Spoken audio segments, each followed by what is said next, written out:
I would like to present this art challenge to you, to create what I call a complete space.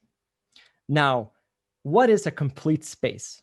Let's talk a little bit about this. So a complete space is a complete universe, a complete world, or a complete enumeration, or a complete list. So I want you to make up a rule, whatever it is, and find all candidates. For example, if you think about dice, a dice or a die, depending on your language, can be 1, 2, 3, 4, or 5, or 6. So this is the complete space. These are all the possibilities. Now, once you have the rule, I want you to check for errors. For example, don't list something twice. And also don't put something in there that is not correct. So finally, find a way to make art out of this. So in this case, we could, for example, put them up like this and put the little dots in between, and then we have a piece of art. So this is what I mean by a complete space.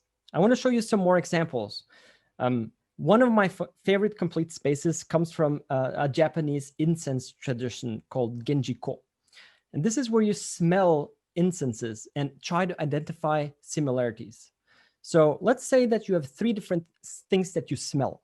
If they're all different, this is a way to visualize that.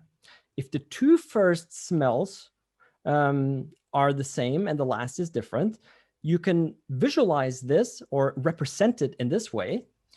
If the first and the third, the last, are the same, but there's something different in the middle, this is one way to illustrate that.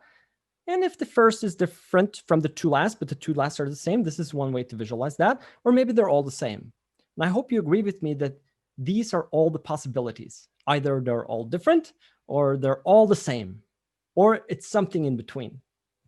So this is a complete space. And we can think about this as sets of numbers even. So on the left is the numbers 1, 2, 3, all separated. On the right, it's 1, 2, 3 together. But what does it look like with 4? Well, with 4, you have a lot of different possibilities. And this is the whole space of 4. And there should be 15 of them here. And what does it look like for 5? Well, it looks like this. And these are all the 52 possibilities for 5 different things. So in the upper left-hand corner, they're all different. In the bottom right-hand corner, they're all the same. And this has been used in art, in Japanese literature, work of literature called Tale of Genji. This was used as cover art. Now it had, I think it had 54 chapters, so they had to reuse 2 of them. But this is a complete space. This is the complete space of possibilities. And you can look it up if you want to. It's called Genjiko. It's referring to an incense game. Now you can do this with letters. So if you just do 2 letters, A and B, these are all the possibilities. If you do 3 letters, there are 6 possibilities: ABC, ACB, BAC, BCA, CAB, CBA. These are all the possible ways you can have 3 elements in order. This is what mathematicians called permutations. With 4 elements, you get a lot more. And these are all the different possibilities with 4. So these are all examples of complete spaces. Now they can be more visual. This is something I did earlier today. So every row here is different. So every row here is different.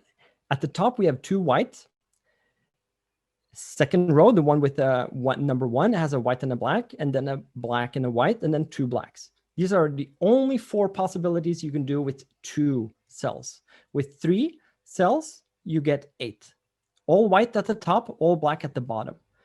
How about 4? Well, now we have 4 white at the top, 4 black at the bottom, and these are all the things in between. So these are also complete spaces. So here are more examples, and you might recognize these as so-called binary numbers, or binary representations of numbers.